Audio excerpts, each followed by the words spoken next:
Hello friends, कैसे हैं आप लोग। आज की वीडियो में बाल विकास और शिक्षा शास्त्र से संबंधित 1000 महत्वपूर्ण प्रश्नों को करने वाले हैं। ये सभी प्रीवियस ईयर क्वेश्चन है जो सीटेट एग्जाम में पूछा गया था, इसलिए आप वीडियो को पूरा देखिए और सभी प्रश्नों का उत्तर देने की कोशिश कीजिए। चलिए वीडियो को शुरू करते हैं और अपना पहला प्रश्न देखते हैं। निम्नलिखित में से कौन सा विकल्प छात्रों को महारत हासिल करने हेतु सीखने के लिए प्रेरित करेगा। आपको सही प्रश्नों का उत्तर कमेंट बॉक्स में देना है। ऑप्शन ए सही हो जाएगा, योग्यता की चाह छात्रों को सीखने के लिए प्रेरित करता है। अगला प्रश्न, किस अवस्था में बच्चे वस्तु अस्थायित्व की समझ तो बना लेते हैं परंतु ये नहीं समझ पाते कि क्रियाएं परिवर्तनीय हैं और उनके निर्णय चीजों की मौजूदा दिखावट पर निर्भर करते हैं। संवेदी चालक जन्म से 2 वर्ष होता है, पूर्व सक्रियात्मक 2 से 7 वर्ष, मूर्त सक्रियात्मक 7 से 11 वर्ष और अमूर्त सक्रियात्मक 11 से 15 वर्ष होता है। इस प्रश्न का उत्तर ऑप्शन बी से हो जाएगा, पूर्व सक्रियात्मक। इस अवस्था के बच्चे ये नहीं समझ पाते कि क्रियाएं परिवर्तनीय हैं, बच्चों के अंदर वस्तु अस्थायित्व का गुण होता है। अगला प्रश्न, लेव वाइगोत्स्की का मानना था कि ऑप्शन डी से हो जाएगा, ज्ञान का सह निर्माण उस क्षेत्र में होता है जो बच्चे के स्वतंत्र रूप से कार्य करने व दूसरों की मदद से करने में है। अगला प्रश्न, राष्ट्रीय शिक्षा नीति 2020 पूरे देश के लिए प्राथमिक स्तर पर किस भाषा को निर्देश के माध्यम से प्रस्तावित करती है। ऑप्शन डी से हो जाएगा, मातृभाषा। इसे हम घर की भाषा भी बोलते हैं। अगला प्रश्न, राष्ट्रीय शिक्षा नीति 2020 के अनुसार मूल्यांकन का उद्देश्य क्या है।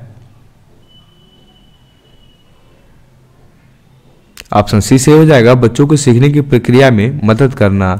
अगला प्रश्न, प्रतिभावान विद्यार्थी। आप सभी प्रश्नों का उत्तर कमेंट बॉक्स में देते हुए चलिएगा।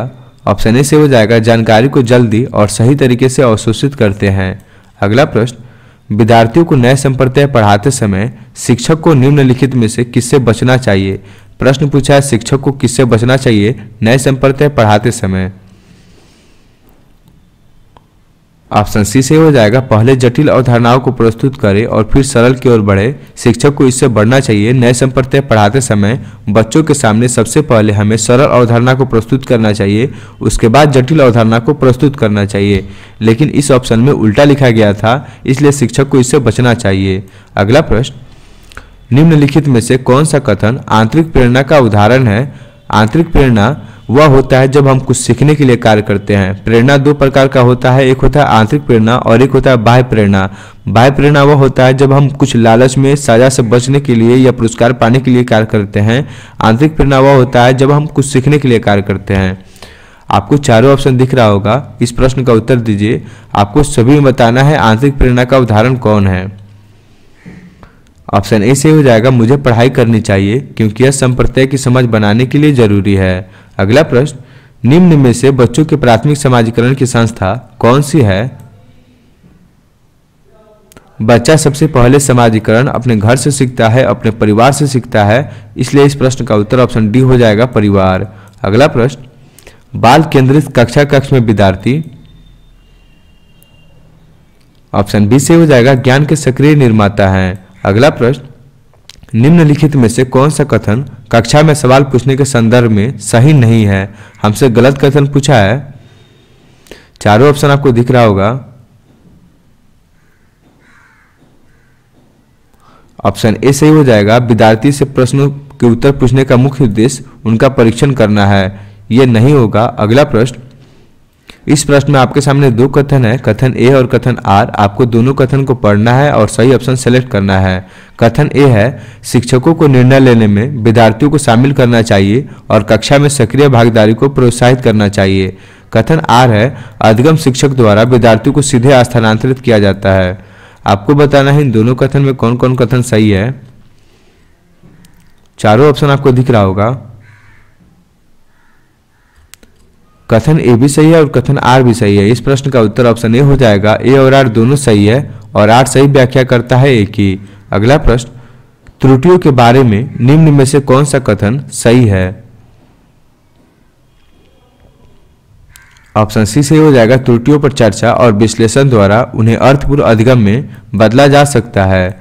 अगला प्रश्न, निम्नलिखित में से कौन सा युग्म सही मिलान है। आपको सही मिलान बताना है। शैशव अवस्था की आयु जन्म से 2 वर्ष होता है। पूर्व सक्रियात्मक 2 से 7 वर्ष, मूर्त सक्रियात्मक 7 से 11 वर्ष और अमूर्त सक्रियात्मक 11 से 15 वर्ष होता है। आपको सही मिलान बताना है। ऑप्शन सी सही हो जाएगा। मूर्त सक्रियात्मक अवस्था में बच्चा वर्गीकरण व संरक्षण कर पाता है, यानी क्लासिफिकेशन कर पाता है। अगला प्रश्न, हार्वर्ड गार्डनर के सिद्धांत में डैश बुद्धि के व्यक्तियों में अपनी पहचान, मानव अस्तित्व और जीवन के अर्थ के बारे में संवेदनशीलता होती है।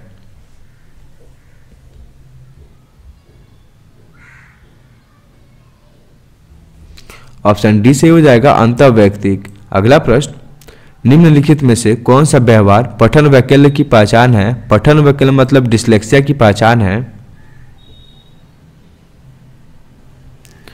ऑप्शन ए से हो जाएगा बी के डी के रूप में पढ़ना और 21 को 12 के रूप में पढ़ना पठन वैकल्य यानी डिस्लेक्सिया की पहचान है। अगला प्रश्न, किस सिद्धांत पर आधारित कक्ष में विद्यार्थी स्वयं पहल करके व चर्चा में सक्रिय भागीदारी करके सीखते हैं?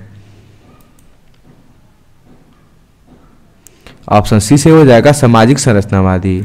अगला प्रश्न, निम्नलिखित में से कौन सा बाह्य अभिप्रेरणा का उदाहरण नहीं है? हमसे पूछा है कौन बाह्य अभिप्रेरणा का उदाहरण नहीं है।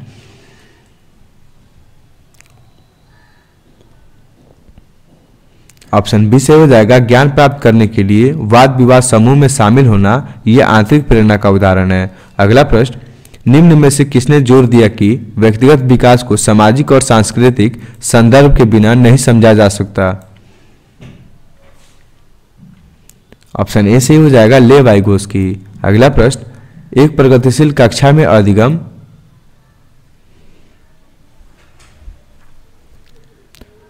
ऑप्शन ए से हो जाएगा अंतःक्रिया व संवाद द्वारा होता है। अगला प्रश्न, अधिगमकर्ताओं की व्यक्तिगत विभिन्नताओं को ध्यान में रखने के लिए एक शिक्षिका को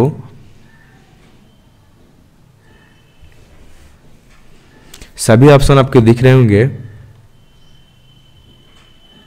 ऑप्शन बी से हो जाएगा अधिगमकर्ताओं के पूर्ण अनुभवों को शामिल कर उनका संचय करना चाहिए। अगला प्रश्न, प्रतिभाशाली विद्यार्थियों की आवश्यकताओं को पूरा करने के लिए निम्नलिखित में से कौन सी एक प्रभावी रणनीति है? ऑप्शन बी से हो जाएगा उन्हें चुनौतीपूर्ण और उच्च क्रम के कार्य सौंपिए। अगला प्रश्न, सीखने के लिए संरचनात्मक उपागम के द्वारा निम्नलिखित में से किसे बढ़ावा दिया जाता है?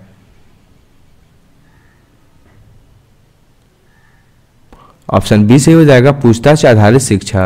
अगला प्रश्न, निम्नलिखित में से विकास के बारे में कौन सा कथन सही नहीं है? हमसे नहीं है पूछा है।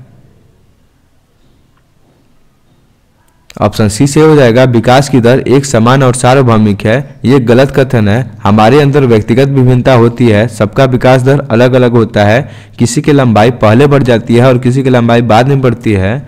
अगला प्रश्न, आनव 3 अंकों की संख्याओं का जोड़ करने में अकेले संघर्ष करता है, किंतु शिक्षिका की मदद से वह ऐसा करने में सक्षम है। ले वाइगोस्की के सिद्धांत के अनुसार यह क्या दर्शाता है? ऑप्शन ए से हो जाएगा समीपस्थ विकास का क्षेत्र। अगला प्रश्न, निम्नलिखित में से कौन सी प्रथा समावेशन में बाधक है? आपको बताना है इन चारों में कौन प्रथा समावेशन में बाधक है।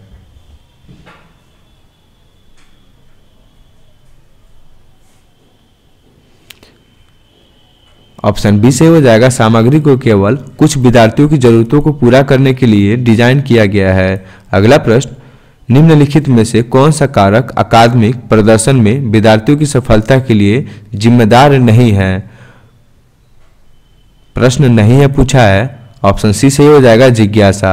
अगला प्रश्न, अधिगम असहायता यानी अधिगम लाचारी तब महसूस होती है जब एक विद्यार्थी यह मानता है कि ऑप्शन डी से हो जाएगा शैक्षणिक गतिविधियों के परिणाम अनियंत्रित होते हैं। अगला प्रश्न, मध्य बाल अवस्था का काल क्या है? पूर्व बाल अवस्था 3 से 6 वर्ष होता है। इस प्रश्न में मध्य बाल अवस्था पूछा है। ऑप्शन सी से हो जाएगा 6 से 11 वर्ष, कहीं कहीं 6 से 12 वर्ष भी लिखा रहता है। अगला प्रश्न, डैश बच्चों की प्राथमिक समाजीकरण के लिए जिम्मेदार है। इस प्राथमिक समाजीकरण पूछा है। ऑप्शन डी से हो जाएगा परिवार। अगला प्रश्न, एक बाल केंद्रित कक्षा कक्ष में शिक्षक ऑप्शन सी सही हो जाएगा, अधिगम को बढ़ावा देने के लिए एक सहयोगात्मक कक्षा संस्कृति का निर्माण करता है। अगला प्रश्न, आकलन के संदर्भ में राष्ट्रीय शिक्षा नीति 2020 क्या प्रस्तावित करती है? ऑप्शन ए सही हो जाएगा, विश्लेषण और आलोचनात्मक सोच जैसे उच्च क्रम की कौशल का परीक्षण। अगला प्रश्न, निम्नलिखित में से कौन सा विकल्प दी गई दिव्यांगता और संबंधित विद्यार्थियों के समावेशन हेतु यथोचित संयोजन रणनीति का सही युग्म है?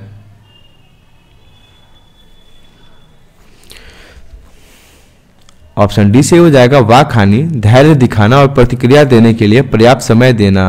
अगला प्रश्न, अनुप्रयोग, विश्लेषण और संश्लेषण किसके उदाहरण हैं? ऑप्शन ए से हो जाएगा, उच्च क्रम के चिंतन कौशल। अगला प्रश्न, निम्नलिखित में से किसे एक शिक्षिका द्वारा बढ़ावा दिया जाना चाहिए?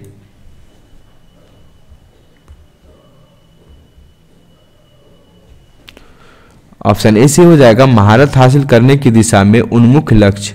अगला प्रश्न, प्रभावी अधिगम हेतु निर्देश के लिए प्रारंभिक बिंदु क्या होना चाहिए?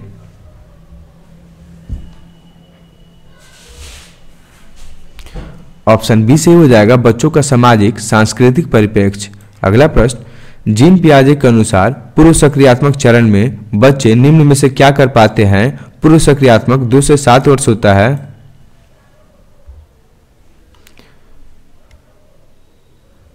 ऑप्शन बी से हो जाएगा, प्रतीकात्मक खेल। अगला प्रश्न, निम्नलिखित में से कौन सी अभिवृद्धि एक प्रगतिशील कक्षीय माहौल के अनुसार नहीं है? प्रश्न हमसे नहीं है पूछा है।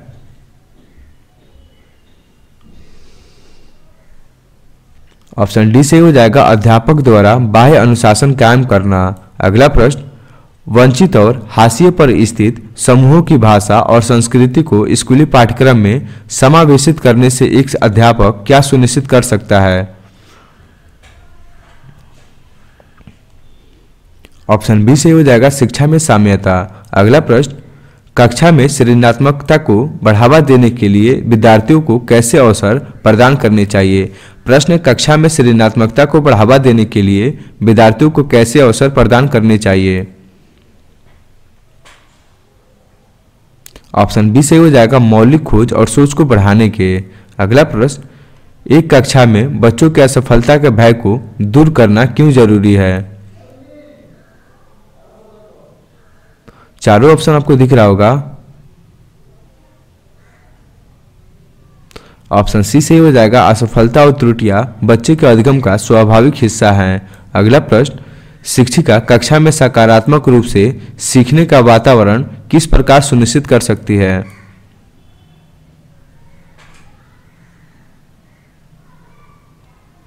ऑप्शन सी से हो जाएगा, बच्चों के संवेगों को सीखने की प्रक्रिया का हिस्सा बनाकर।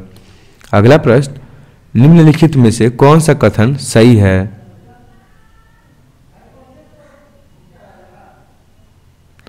ऑप्शन सी से हो जाएगा, विकास एक सतत प्रक्रिया है। अगला प्रश्न, मूल्यांकन का केंद्र क्या होना चाहिए?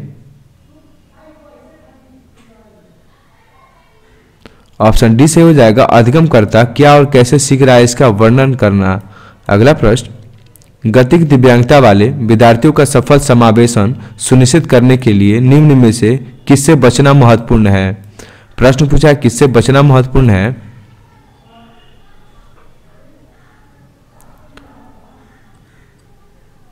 ऑप्शन ए से हो जाएगा, ऊपरी मंजिल पर कक्षाओं, पुस्तकालय और प्रयोगशालाओं का आवंटन करना। शिक्षक को इससे बचना चाहिए। अगला प्रश्न, एक संप्रदाय को पढ़ाने के लिए एक शिक्षक को निम्नलिखित में से किसके प्रयोग से बचना चाहिए?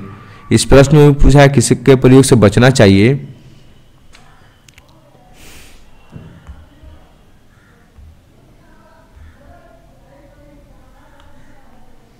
ऑप्शन बी से हो जाएगा, उस संप्रदाय के लिए असतत उदाहरण।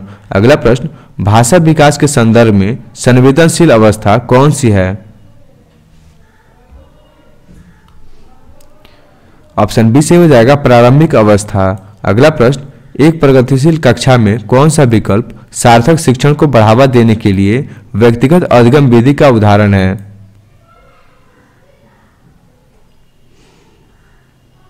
ऑप्शन डी से हो जाएगा केवल अधिगम का मूल्यांकन के स्थान पर अधिगम के लिए मूल्यांकन पर बल देना। अगला प्रश्न, शिक्षार्थियों को किस प्रकार के लक्ष्य निर्धारित करने के लिए प्रोत्साहित किया जाना चाहिए?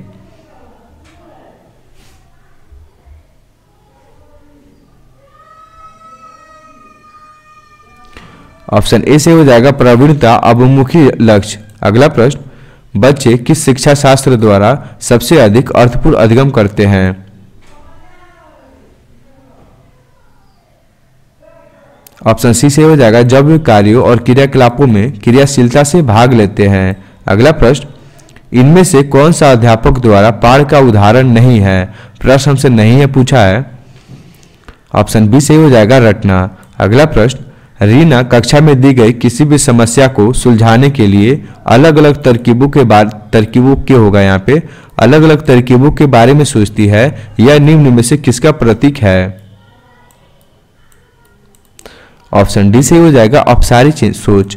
अगला प्रश्न, अनुपमा अपनी कक्षा में विज्ञान पढ़ाते हुए गणित के संप्रत्ययों के साथ संबंध बनाती है। इस प्रकार का शिक्षा शास्त्र, चारों ऑप्शन आपको दिख रहा होगा। ऑप्शन ए से हो जाएगा अधिगम के स्थानांतरण और अंतःविषयात्मक अधिगम को बढ़ावा देगा। अगला प्रश्न, राष्ट्रीय शिक्षा नीति 2020 क्या प्रस्तावित करती है? पहला कथन है विद्यालय की पाठचर्या की विषय वस्तु में कटौती। दूसरा कथन है विद्यालय की पाठचर्या के लचीलापन में वृद्धि। तीसरा कथन है रटंत अधिगम को महत्व देना और चौथा कथन है विवेचनात्मक चिंतन को महत्व देना। आपको बताना है इन चारों में कौन राष्ट्रीय शिक्षा नीति 2020 प्रस्तावित करती है।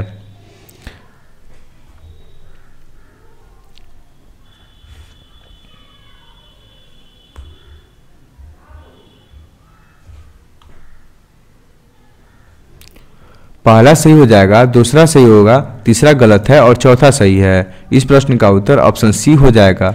अगला प्रश्न, एक प्रगतिशील कक्षा, ऑप्शन बी से हो जाएगा अधिगमकर्ताओं की व्यक्तिगत विभिन्नताओं का सम्मान करता है। अगला प्रश्न, क्रिकेट पर वार्तालाप के दौरान एक अध्यापक अधिकांशतः लड़कों से सवाल पूछ रहा है और लड़कियों से नहीं। अध्यापक यह क्रिया किसका उदाहरण है? ऑप्शन बी से हो जाएगा जेंडर पक्षपात। अगला प्रश्न, आप एक अध्यापक हैं जो विश्वास करता है कि बच्चे विभिन्न गतियों और अलग अलग तरीकों से सीखते हैं। आप अपनी कक्षा में ऐसी आकलन योजना करेंगे जो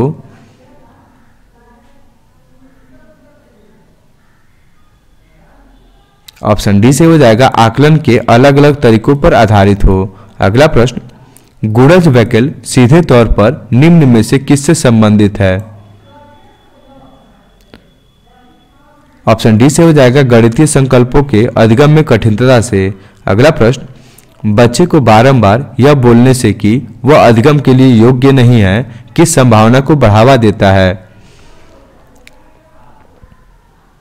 ऑप्शन ए से हो जाएगा बच्चे अधिगम के प्रति निष्प्रेरित हो जाएगा। अगला प्रश्न, निम्न में से कौन सा कारक अधिगम को प्रभावित करते हैं? पहला है अभिप्रेरणा, सामाजिक संदर्भ, संवेग, शिक्षा शास्त्रीय। आपको बताना है इन चारों में कौन कौन अधिगम को प्रभावित करते हैं।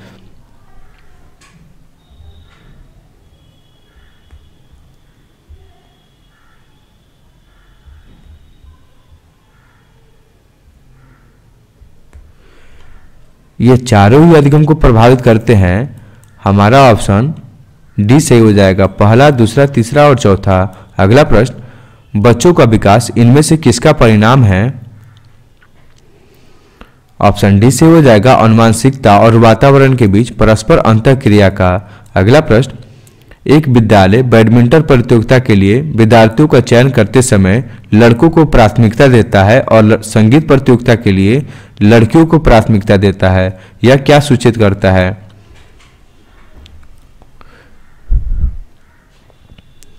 ऑप्शन डी से हो जाएगा जेंडर रूढ़िबद्धता। अगला प्रश्न, निम्न में से समालोचनात्मक चिंतन में क्या शामिल है? परासंज्ञान, विश्लेषण, मनन।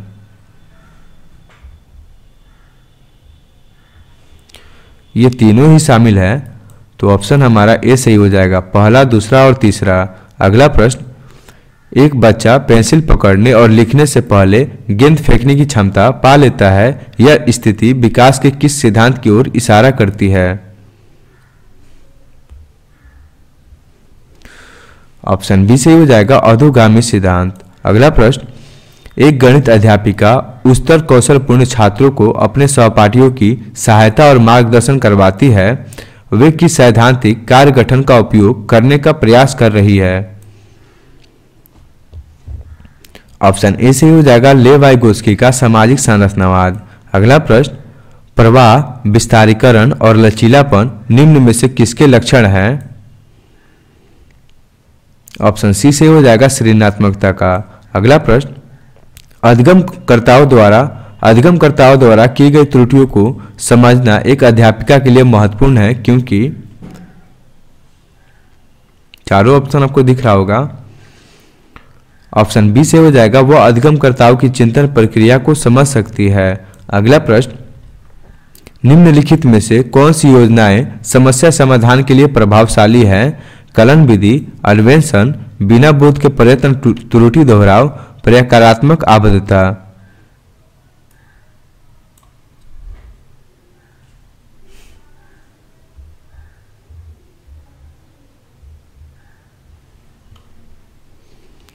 पहला सही होगा, दूसरा सही होगा, ऑप्शन हमारा बी सही हो जाएगा। अगला प्रश्न, विकास के विषय में सही वक्तव्य चुनिए।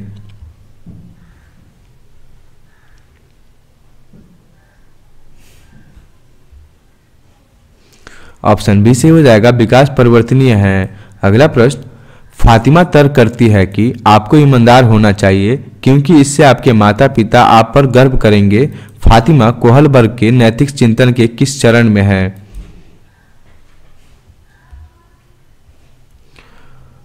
ऑप्शन सी से हो जाएगा, अच्छा लड़का अच्छी लड़की अभिनवीकरण। अगला प्रश्न, निम्न में से कौन सा कौशल उस श्रेणी चिंतन नहीं है? प्रश्न हमसे नहीं है पूछा है। ऑप्शन डी से हो जाएगा, प्रत्याय स्मरण। अगला प्रश्न, इनमें से कौन सी विधि समावेशन के अनुरूप नहीं है? प्रश्न हमसे नहीं है पूछा है।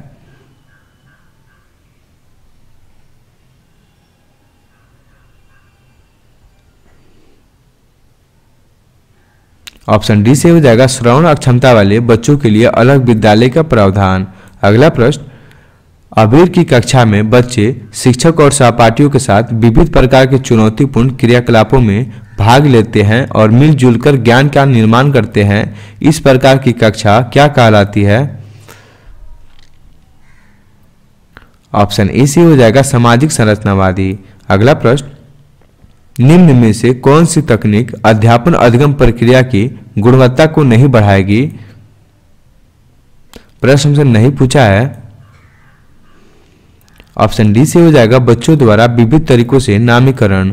अगला प्रश्न, समकक्षी समूह के संदर्भ में क्या सही है?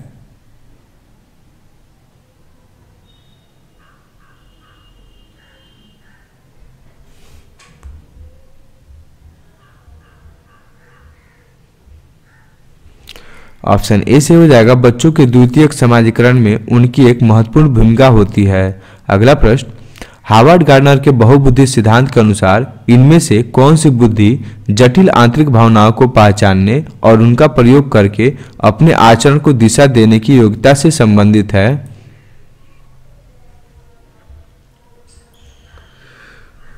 ऑप्शन बी से हो जाएगा, अंतर्वैयक्तिक बुद्धि। अगला प्रश्न, एक ऐसी दशा जिसमें कोई बच्चा पढ़ते समय कुछ अक्षरों और शब्दों को हटा देता है या प्रतिस्थापित करता है या फिर उल्टा कर देता है, डैश कहलाती है?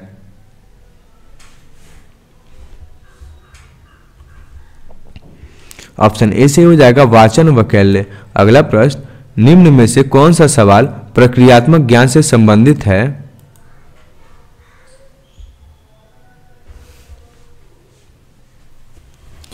ऑप्शन सी सही हो जाएगा, तीनों अंकों वाली संख्याओं का जोड़ने का तरीका क्या है? अगला प्रश्न, जब बच्चे गलतियां करते हैं तो?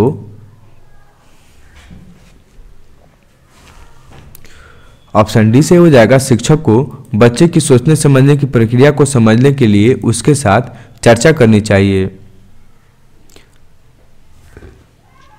अगला प्रश्न, विकास के चरणों के संदर्भ में 2 से 6 वर्ष तक की अवस्था को क्या कहा जाता है?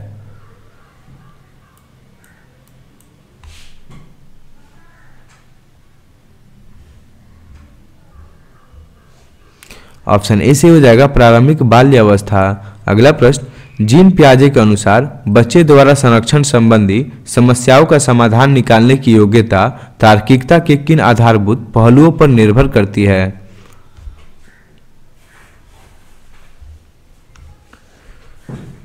ऑप्शन सी से हो जाएगा विकेंद्रीकरण एवं प्रतिवर्तीयता। अगला प्रश्न, वंचित पृष्ठभूमि से आने वाले बच्चों के अधिगम एवं विकास के संदर्भ में कौन सा कारक संभावित जोखिम वाला है?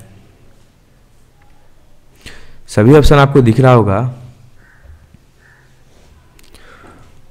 ऑप्शन ए से हो जाएगा अध्यापकों की उनकी क्षमताओं के बारे में नकारात्मक सोच और उनके प्रति बहुत कम अपेक्षाएं। अगला प्रश्न, आकलन का उद्देश्य क्या है?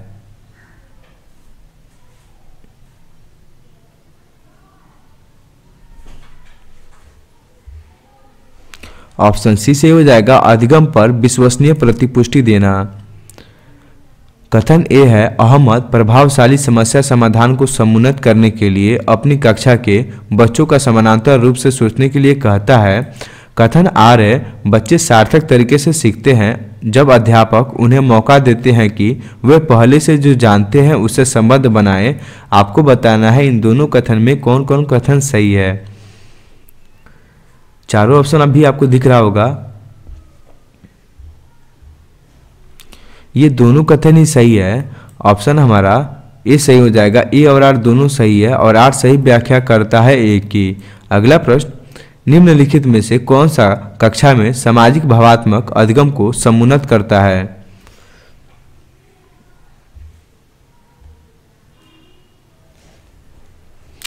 ऑप्शन सी से हो जाएगा तदानुभूति रखने एवं बात सुनने वाले अध्यापक। अगला प्रश्न, बालक का विकास किन क्षेत्रों में बटा है?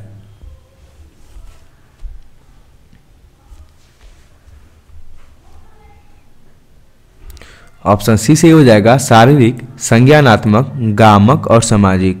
अगला प्रश्न, अपने लंबे मगर कम चौड़े गिलास में नींबू पानी के स्तर की ओर इशारा करते हुए सारा अपनी बहन को चिढ़ाती है कि उनके पिताजी ने उसे ज़्यादा नींबू पानी दिया है। उसकी बहन किसी भी तरह की प्रतिक्रिया नहीं देती है क्योंकि उसने अपने पिता को उसके गिलास से सारा के गिलास में नींबू पानी डालते हुए देखा है और वह जानती है कि दोनों गिलास में नींबू पानी की मात्रा एक समान है। इस संदर्भ में सारा क्या प्रदर्शित करती है?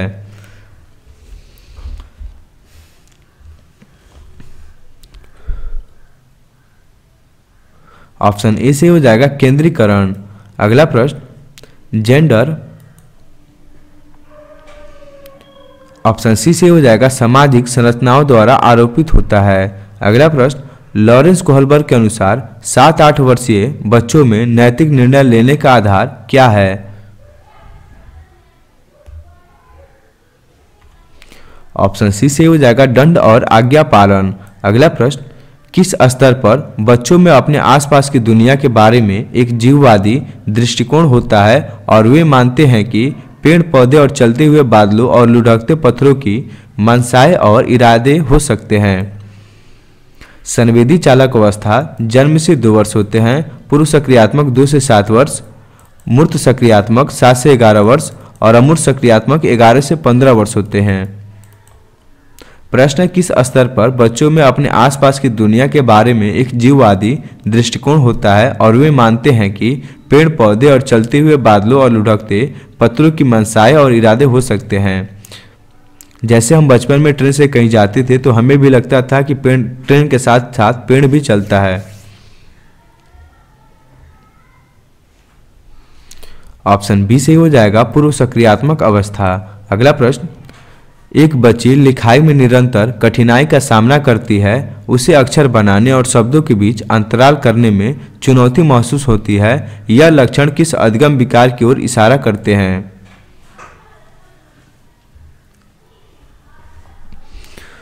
ऑप्शन बी से हो जाएगा आलेख वैकल्य। अगला प्रश्न, निम्न में से कौन सा सृजनात्मकता का अनिवार्य लक्षण है? ऑप्शन ए से हो जाएगा अपसारी चिंतन। अगला प्रश्न, वाइगोस्की के अनुसार बच्चे किस प्रकार सीखते हैं? ऑप्शन बी सही हो जाएगा, साथियों के साथ बातचीत करके। अगला प्रश्न, एक शिक्षक होने के नाते आप अपने छात्रों में समस्या समाधान क्षमताओं को किस प्रकार सुसाध्य कर सकते हैं?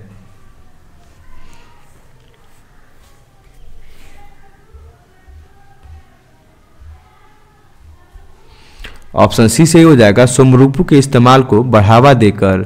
अगला प्रश्न, शिक्षा के प्राथमिक स्तर पर बहुसंवेदनीय उपागम के इस्तेमाल को प्रोत्साहित करना चाहिए क्योंकि। प्रश्न, शिक्षा के प्राथमिक स्तर पर बहुसंवेदनीय उपागम के इस्तेमाल को प्रोत्साहित करना चाहिए क्योंकि।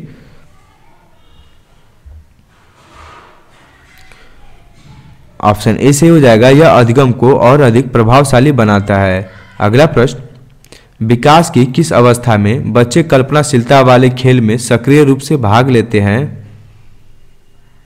शैशवावस्था, जन्म से 2 वर्ष, प्रारंभिक बाल्यावस्था 2 से 6 वर्ष, कहीं कहीं 2 से 7 वर्ष भी लिखा रहता है, मध्य बाल्यावस्था 6 से 12 वर्ष, किशोरावस्था 12 से 18 वर्ष होता है।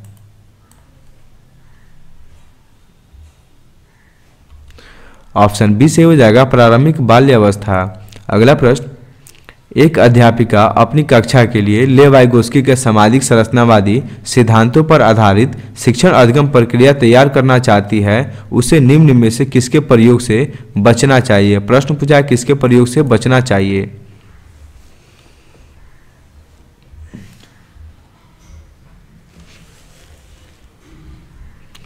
ऑप्शन सी से हो जाएगा, अधिगम के आकलन के लिए मानकीकृत परीक्षाओं का इस्तेमाल।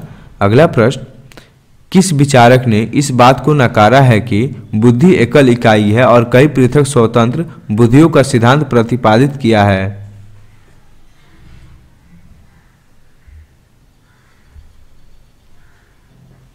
ऑप्शन बी से हो जाएगा, हावर्ड गार्डनर। अगला प्रश्न, राष्ट्रीय शिक्षा नीति 2020 के अनुसार शिक्षा को पहला कथन है केवल पूर्व निर्धारित विषय वस्तु पर केंद्रित होना चाहिए, दूसरा कथन है समस्या समाधान पर केंद्रित होना चाहिए, तीसरा कथन है अधिगमकर्ताओं में समालोचनात्मक चिंतन का विकास करना चाहिए और चौथा कथन है अन्वेषण निर्धारित और खोज आधारित होना चाहिए। आपको बताना है इन चारों में कौन कौन सही है।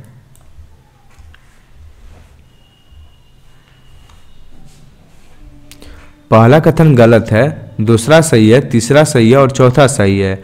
हमारा ऑप्शन ए सही हो जाएगा, दूसरा, तीसरा और चौथा कथन। अगला प्रश्न, एक दृष्टिबाधिता वाले विद्यार्थी के लिए निम्न में से कौन सी सामग्री लाभदायक नहीं होगी? प्रश्न हमसे नहीं है पूछा है। ऑप्शन बी से हो जाएगा, छोटे अक्षरों वाली पुस्तकें। अगला प्रश्न, एक सृजनात्मक बालक में निम्न में से कौन से गुण मौजूद होंगे? पहला है अपसारी चिंतन, अभिसारी चिंतन, अमूर्त चिंतन की योग्यता, नवीन आमुख उत्पादन की योग्यता। आपको बताना है एक सृजनात्मक बालक में इन चारों में कौन कौन से गुण मौजूद होंगे।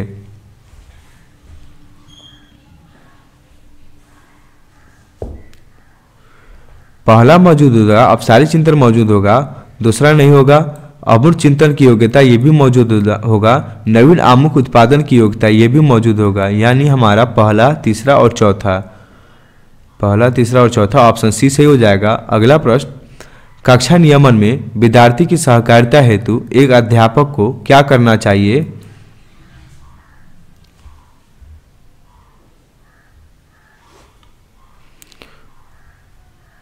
ऑप्शन डी से हो जाएगा, मापदंडों और नियमों को स्थापित करते समय विद्यार्थियों की सहभागिता। अगला प्रश्न, निम्न में से कौन सा एक संरचनावादी कक्षा का अभिलक्षण है?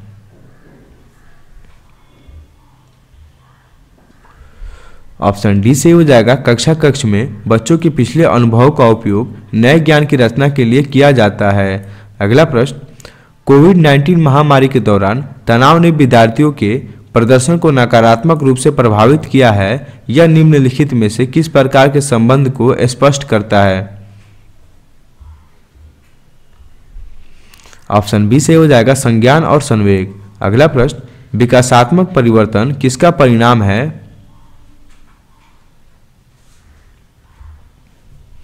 ऑप्शन ए से हो जाएगा, आनुवांशिक और पर्यावरणीय परिस्थितियों का अनूठा संयोजन।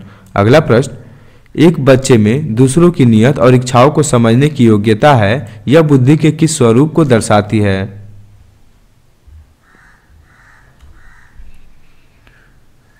ऑप्शन बी से हो जाएगा अंतरावैयक्तिक बुद्धि। अगला प्रश्न, एक अध्यापिका बच्चों को फोन नंबर रटने के लिए फोन नंबर के 10 अंकों को 3-4 अंकों के समूह में बांटकर याद करना सुझाती है। अध्यापिका द्वारा सुझाई यह रणनीति डैश कहलाती है? ऑप्शन ए से हो जाएगा खंडीकरण। अगला प्रश्न, राष्ट्रीय शिक्षा नीति 2020 क्या सिफारिश करती है? ऑप्शन ए से हो जाएगा बहुभाषावाद। अगला प्रश्न, समावेशी शिक्षा के लिए क्या जरूरी है? ऑप्शन ए से हो जाएगा लचीला शिक्षा शास्त्र। अगला प्रश्न, प्रारंभिक कक्षाओं में शिक्षण अधिगम प्रक्रिया के लिए निम्नलिखित में से कौन सा दृष्टिकोण बेहतर है?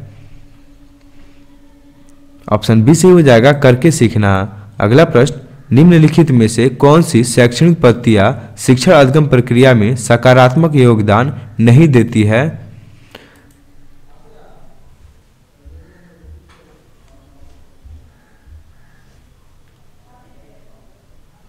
ऑप्शन डी से हो जाएगा परीक्षा केंद्रित कठोर शिक्षण रणनीतियां। अगला प्रश्न, निम्नलिखित में से कौन सा आंतरिक प्रेरणा का उदाहरण है? ऑप्शन बी से हो जाएगा एक गतिविधि में रुचि के कारण अध्ययन। अगला प्रश्न, इनमें से कौन सा बच्चा मध्य बाल अवस्था में होगा? मध्य बाल अवस्था 6 से 12 वर्ष होता है। चारों ऑप्शन आपको दिख रहा होगा।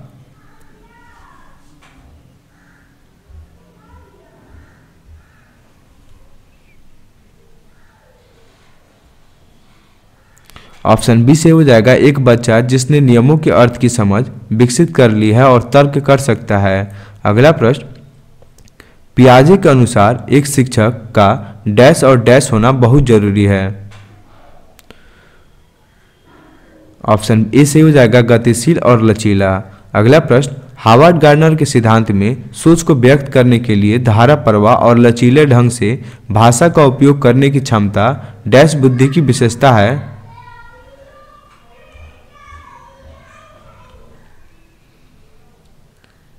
ऑप्शन ए से हो जाएगा भाषाई। अगला प्रश्न, एक समावेशी व्यवस्था में कौन किसकी जरूरतों के अनुसार यथोचित संयोजन करता है?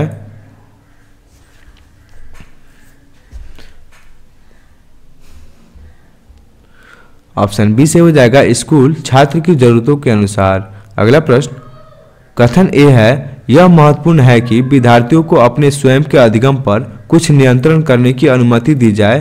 कथन आर है अपने अधिगम पर नियंत्रण रखने से विद्यार्थियों को यह निर्णय लेने में मदद मिलती है कि क्या सीखना है और कैसे।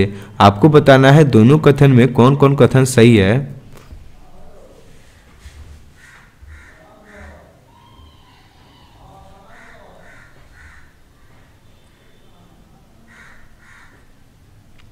दोनों ही कथन सही है। ऑप्शन ए सही हो जाएगा। ए और आर दोनों सही है और आर सही व्याख्या करता है ए की। अगला प्रश्न, छात्रों के बीच भ्रांतियों को डैश महत्वपूर्ण है। ऑप्शन बी से हो जाएगा पहचानना। अगला प्रश्न, जेंडर भूमिकाएं डैश है।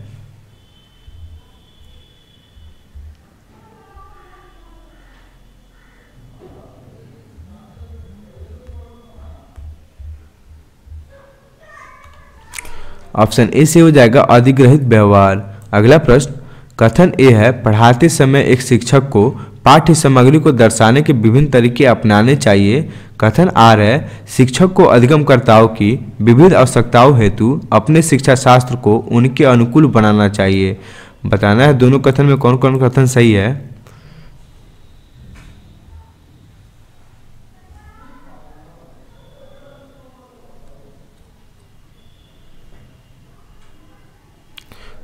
दोनों ही कथन सही है। ऑप्शन ए सही हो जाएगा। ए और आर दोनों सही है और आर सही व्याख्या करता है ए की। अगला प्रश्न, सुविधाहीन और वंचित समूहों के शिक्षार्थियों को संबोधित करने के लिए एक शिक्षक को क्या करना चाहिए।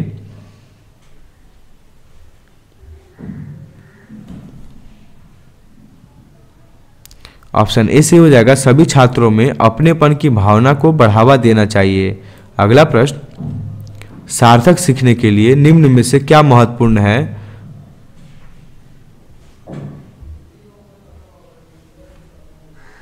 ऑप्शन बी से हो जाएगा बच्चों के विचारों और अनुभवों को जगह देना। अगला प्रश्न, निम्नलिखित में से किस कक्षाई प्रक्रिया का विश्लेषण किसी अध्यापक के वंचित समूह के प्रति गठित गूढ़ पूर्वाग्रहों को उजागर कर सकता है?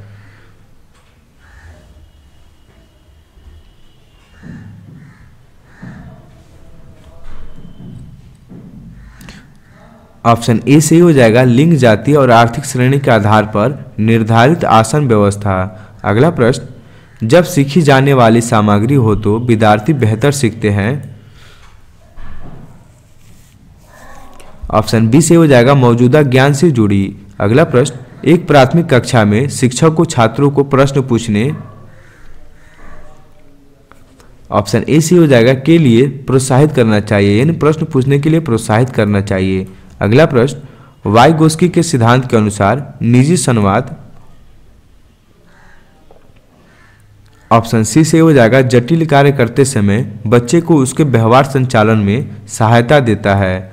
अगला प्रश्न, समस्या समाधान कौशल को किस प्रकार बढ़ाया जा सकता है?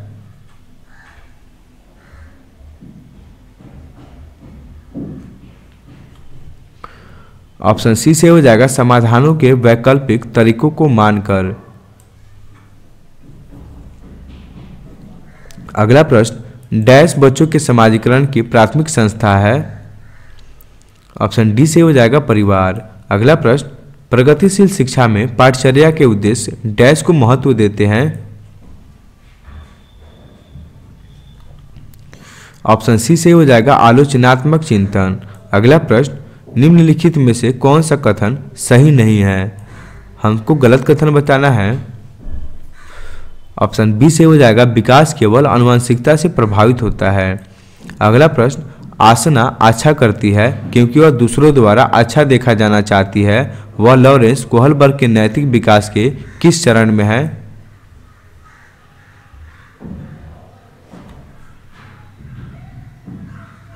ऑप्शन बी से हो जाएगा पारंपरिक। अगला प्रश्न, वे विद्यार्थी जिनमें ध्यान न्यूनता अतिक्रियाशीलता विकार है उनकी पहचान किस क्षेत्र में उनके सामने आने वाली चुनौतियों से की जा सकती है?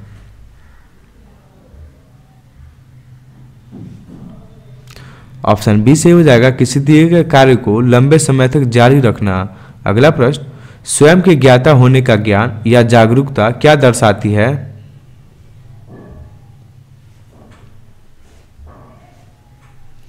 ऑप्शन ए से हो जाएगा अधिसंज्ञान। अगला प्रश्न, कोहलबर्ग के भौतिक विकास सिद्धांत में दूसरे स्तर पारंपरिक नैतिकता की तीसरी अवस्था को क्या कहा जाता है?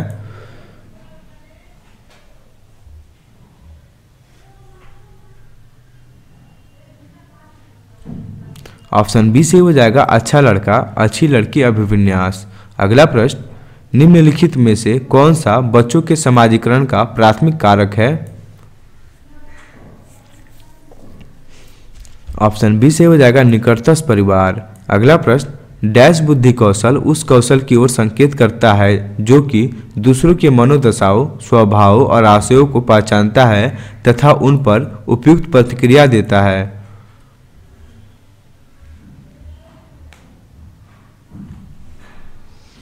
ऑप्शन ए से हो जाएगा अंतर्वैयक्तिक बुद्धि। अगला प्रश्न, यह अंतर्वैयक्तिक बुद्धि कर लीजिएगा।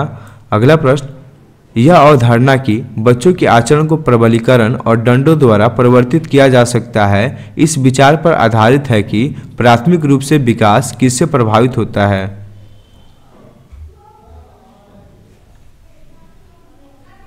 ऑप्शन सी से हो जाएगा केवल वातावरण से। अगला प्रश्न, अर्थपूर्ण अधिगम को सुसाध्य करने के लिए एक शिक्षिका को क्या करना चाहिए?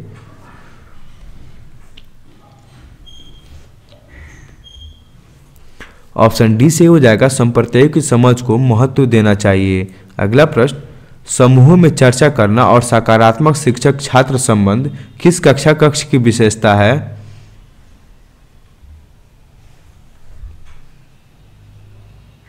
ऑप्शन ए से हो जाएगा प्रगतिशील कक्षा कक्ष। अगला प्रश्न, भाषा अर्जन के संदर्भ में निम्नलिखित में से कौन सा चरण संवेदनशील है? ऑप्शन बी से हो जाएगा प्रारंभिक बाल्य अवस्था।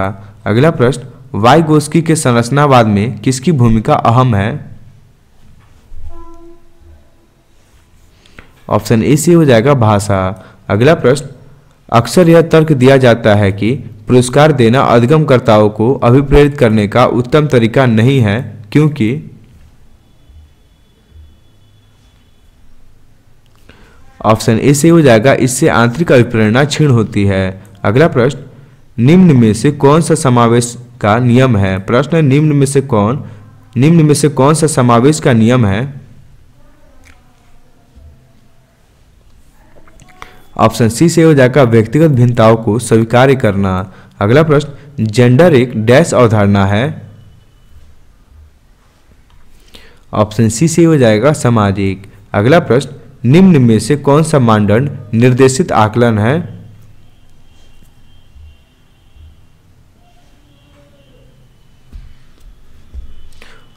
ऑप्शन ए से हो जाएगा अधिगम के निम्नतम स्तर को मानक निर्धारित करने वाला परीक्षण।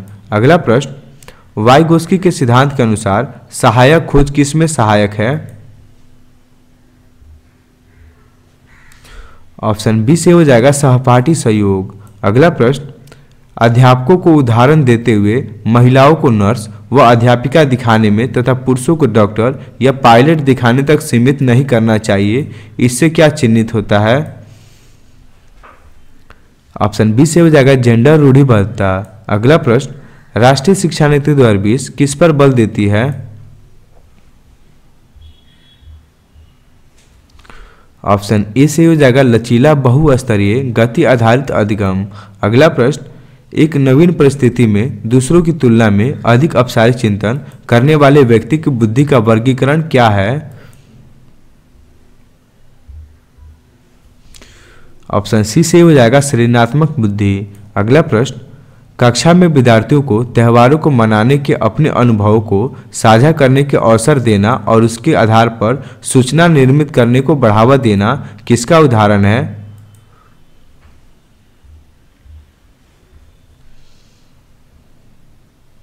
ऑप्शन सी से हो जाएगा सामाजिक संरचनावाद। अगला प्रश्न, एक अध्यापिका चाहती है कि उसके विद्यार्थी आंतरिक रूप से अभिप्रेरित रहें, उसे क्या करना चाहिए?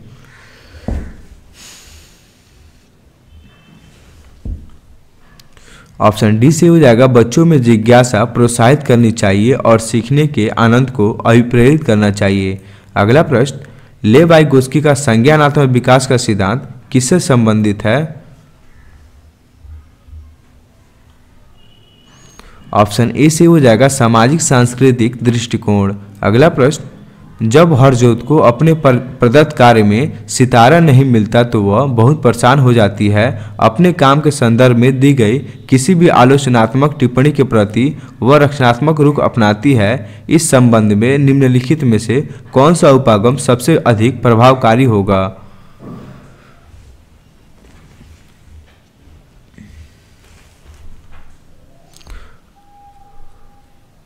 ऑप्शन ए से हो जाएगा उसे रचनात्मक प्रतिपुष्टि देना और अपना काम दोहराने के लिए कहना। अगला प्रश्न, एक अध्यापक को बहुत अधिक अपेक्षाएं किससे रखनी चाहिए?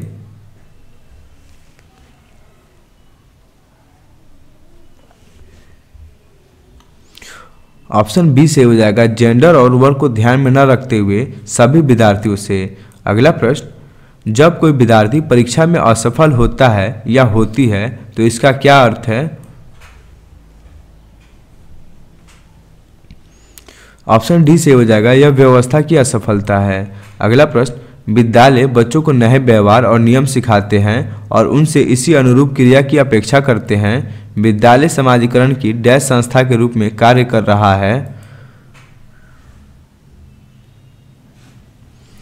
ऑप्शन सी से हो जाएगा द्वितीय। अगला प्रश्न, डैश अवस्था में बच्चे लाक्षणिक कार्य करना प्रारंभ कर देते हैं और उनमें भाषा कौशल तेजी से विकसित होता है।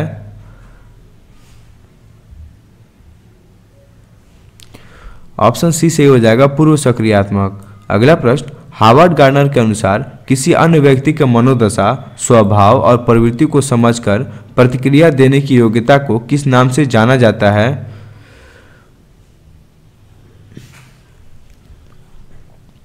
ऑप्शन सी से हो जाएगा अंतर्वैयक्तिक बुद्धि। अगला प्रश्न, निम्न में से किस युग्म का मिलान सही है?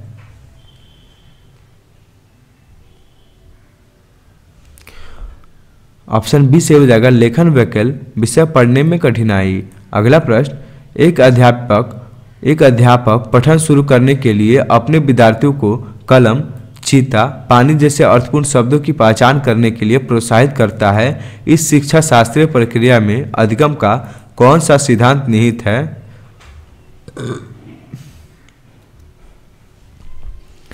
ऑप्शन डी से हो जाएगा संरचनावाद। अगला प्रश्न, एक छात्रा यह मानती है कि वह एक परीक्षा में सफल नहीं हो पाएगी और वह अपने प्रदर्शन को कभी सुधार नहीं सकती। सामर्थ्य के संदर्भ में छात्रा का यह विश्वास उसके अधिगम को किस प्रकार प्रभावित करता है?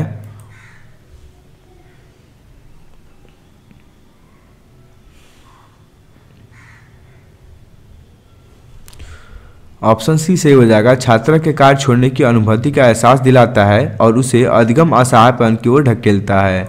अगला प्रश्न, अगर विद्यार्थी अपने कार्य की सफलता को आंतरिक कारणों पर आरोपित करते हैं तो उनमें डैश की भावना उत्पन्न होगी।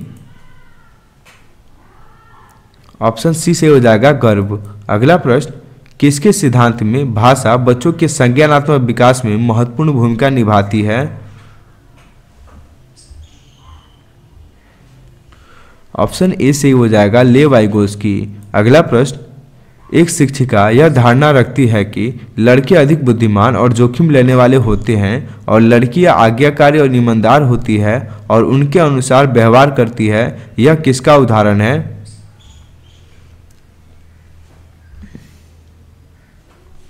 ऑप्शन ए से हो जाएगा जेंडर पक्षपात। अगला प्रश्न, लॉरेंस कोहलबर्ग के नैतिक विकास के सिद्धांत के किस चरण में बच्चे दूसरों के इरादों की अपेक्षा करते हैं और इसके बजाय अधिकार और नकारात्मक परिणामों के डर पर ध्यान केंद्रित करते हैं?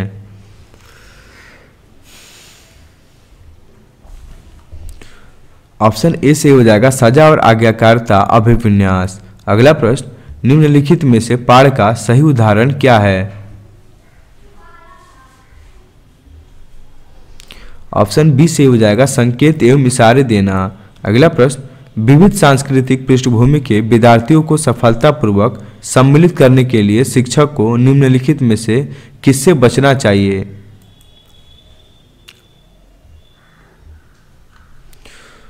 ऑप्शन बी से हो जाएगा प्रभुत्वशाली समूहों के अनुभव को प्राथमिकता है। अगला प्रश्न, निम्नलिखित में से कौन किसी व्यक्ति के हाथ से आग के तालमेल, संतुलन और शारीरिक निपुणता की क्षमता को प्रभावित करता है?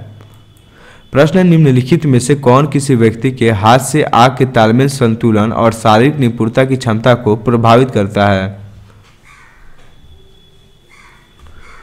ऑप्शन डी से हो जाएगा गति समन्वय वैकल्य। अगला प्रश्न, डैश स्थूल गत्यात्मक चालन कौशल का उदाहरण है जबकि डैश में सूक्ष्म गत्यात्मक कौशल की आवश्यकता होती है। जब हम अपनी बड़ी मांसपेशियों का इस्तेमाल करते हैं वह स्थूल गत्यात्मक कौशल होता है, जैसे चलना, दौड़ना, कूदना। जब हम अपनी छोटी मांसपेशियों का उपयोग करते हैं वह हमारा सूक्ष्म गत्यात्मक कौशल होता है, जैसे लिखना, चित्र बनाना। ऑप्शन ए से हो जाएगा भागना और चित्र बनाना। भागना स्थूल गत्यात्मक कौशल का उदाहरण है और चित्र बनाना सूक्ष्म गत्यात्मक कौशल का उदाहरण है। अगला प्रश्न, एक शिक्षिका अपनी कक्षा में व्यक्तिगत भिन्नताओं का अर्थपूर्ण ढंग से किस प्रकार ध्यान में रख सकती है?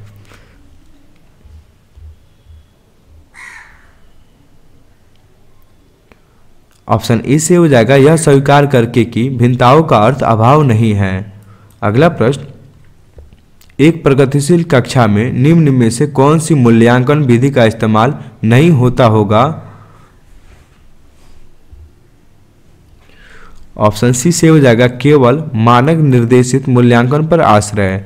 अगला प्रश्न, एक कक्षा में अध्यापिका भिन्न जातियों के समूह वाले अधिगमकर्ताओं के लिए समावेशी वातावरण की रचना कैसे कर सकती है? पहला कथन है अपनी उन अवधारणाओं और पूर्वाग्रहों पर चिंतन करके जो बच्चे के शैक्षिक अनुभव को सीमित करते हैं। दूसरा कथन है कक्षा में बच्चों के अनुभवों की विविधता को सम्मिलित करके। तीसरा कथन है संस्था में समानता की मूल संस्कृति पर बल देकर। और चौथा कथन है छात्रों को प्रोत्साहित करके कि वे स्वयं को मानकीय पाठ्यक्रम के अनुकूल बना लें। प्रश्न को दोबारा पढ़ते हैं। एक कक्षा में अध्यापिका भिन्न जातियों के समूह वाले अधिगमकर्ताओं के लिए समावेशी वातावरण की रचना कैसे कर सकती है। चारों कथन आपको सामने हैं, बताना है कौन कौन कथन सही होगा।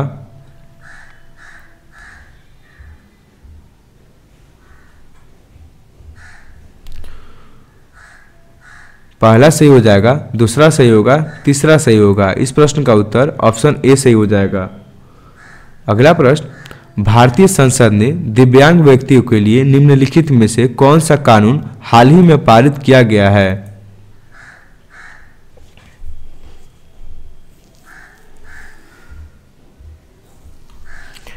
ऑप्शन बी से हो जाएगा निःशक्त व्यक्ति अधिनियम। अगला प्रश्न, बच्चों द्वारा ग्रहित वैकल्पिक संकल्पनाएं और भ्रांतियां क्या दर्शाती है। ऑप्शन बी से हो जाएगा किसी संप्रदाय के बारे में सहज विचार। अगला प्रश्न, किसी चीज के विषय में नूतन तथा असाधारण रूप से सोचना और समस्या के निदान के लिए अनोखे समाधान ढूंढने की क्षमता क्या कहलाती है।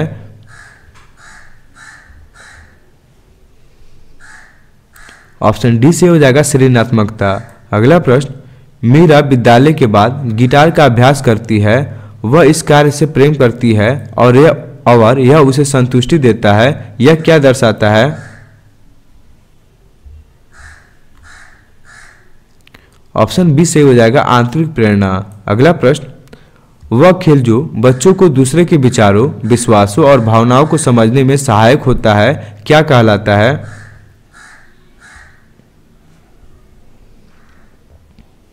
ऑप्शन ए से हो जाएगा कल्पनाशीलता वाला खेल।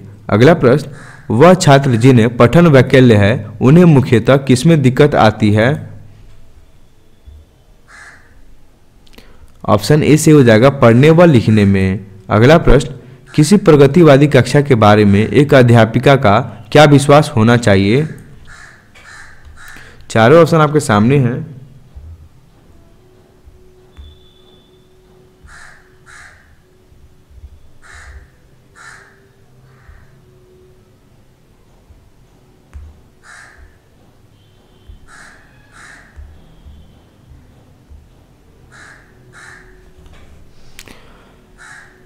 ऑप्शन सी से हो जाएगा कक्षा में विद्यार्थी अपने साथ विविध प्रकार के समृद्ध अनुभव लाते हैं। अगला प्रश्न, कक्षा की गतिविधियों को सार्थक बनाने के लिए एक शिक्षिका को क्या करना चाहिए। ऑप्शन डी से हो जाएगा उन्हें उचित संदर्भ में स्थित करना। अगला प्रश्न, राष्ट्रीय शिक्षा नीति 2020 का केंद्र बिंदु क्या है। ऑप्शन बी से हो जाएगा बहुविषयकता और समग्र शिक्षा। अगला प्रश्न, लेव वाइगोस्की का समाजशास्त्रीय सिद्धांत शिक्षण अधिगम के लिए किस पर बल देता है। ऑप्शन सी से हो जाएगा सहकर्मी बातचीत और पाठ। अगला प्रश्न, एक बाल केंद्रित शिक्षा में। ऑप्शन डी से हो जाएगा शिक्षिका व विद्यार्थी दोनों की सक्रिय भूमिका होती है।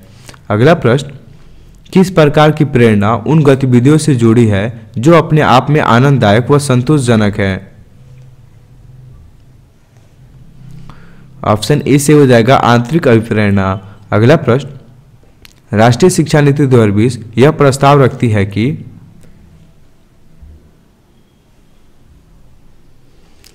ऑप्शन ए से हो जाएगा प्राथमिक कक्षाओं के बच्चों को उनके घर की या स्थानीय भाषाओं में पढ़ाया जाना चाहिए, यानी मातृभाषा में पढ़ाया जाना चाहिए। अगला प्रश्न, एक प्राथमिक शिक्षिका अपने छात्रों को सभी जानकारियों को कम से कम 5 बार अपनी कॉपी में लिखने के लिए कहती है। शिक्षण की यह विधि।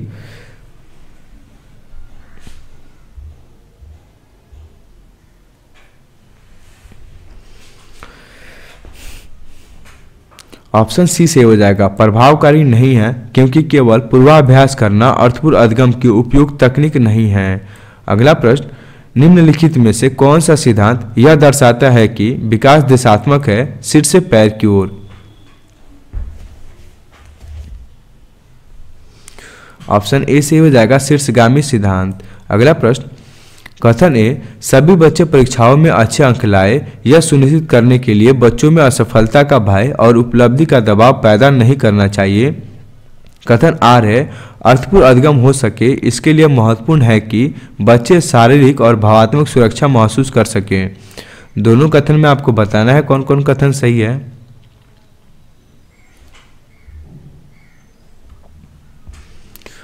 कथन ए सही है और कथन आर दोनों सही है। इस प्रश्न का उत्तर ऑप्शन ए से हो जाएगा। ए और आर दोनों सही है और आर सही व्याख्या करता है एक ही। अगला प्रश्न, शिक्षिका की अपने विद्यार्थियों से अपेक्षाएं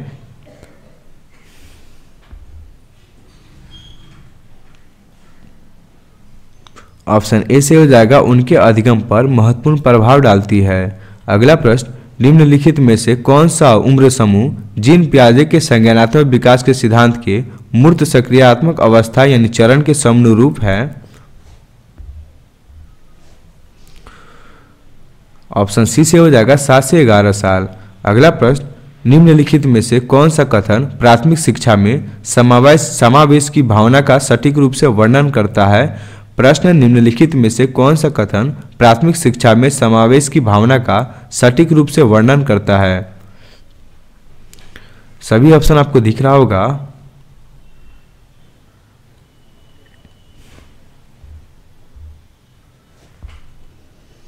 ऑप्शन डी से हो जाएगा, शिक्षक सांस्कृतिक रूप से उत्तरदायी शिक्षा शास्त्र का प्रयोग करता है या करती है। अगला प्रश्न, परीक्षा के शुरू होने से पहले तन्वी गहरे लंबे सांस भरती है, दुश्चिंता से निपटने के लिए वह डैश तकनीक का इस्तेमाल कर रही है।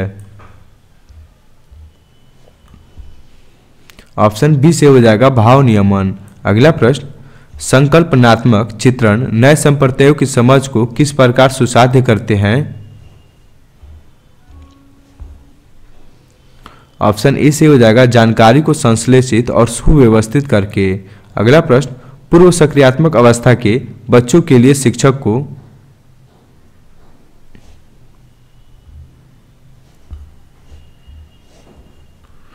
पूर्व सक्रियात्मक 2 से 7 वर्ष का होता है। ऑप्शन ए से हो जाएगा मूर्त संसाधनों व बहुत सी दृश्य श्रवण सामग्रियों का प्रयोग करना चाहिए। अगला प्रश्न, निम्नलिखित में से कौन सा प्रश्न समालोचनात्मक सोच को बढ़ावा देगा?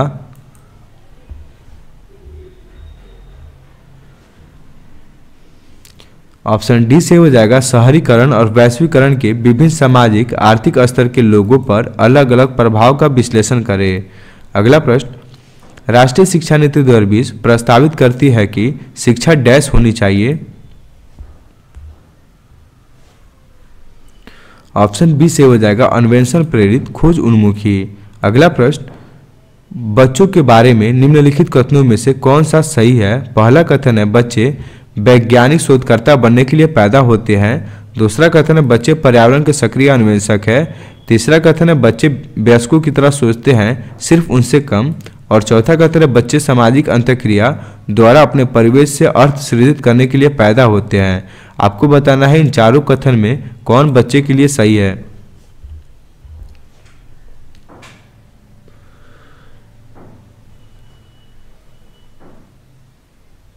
पहला कथन सही है, दूसरा कथन सही है, तीसरा कथन हमारा गलत है और चौथा कथन सही है, यानी पहला, दूसरा और चौथा।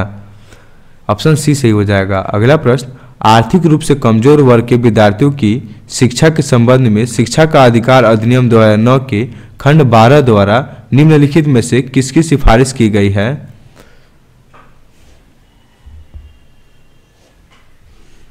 ऑप्शन बी से हो जाएगा निजी विद्यालयों में आरक्षण। और भी बहुत है प्रश्न दोस्तों, लेकिन आज की वीडियो में हम इतना ही प्रश्न करते हैं। उम्मीद है आपको वीडियो बहुत अच्छा लगा हो। वीडियो को लाइक कीजिए और मिलते हैं आपसे नेक्स्ट वीडियो में।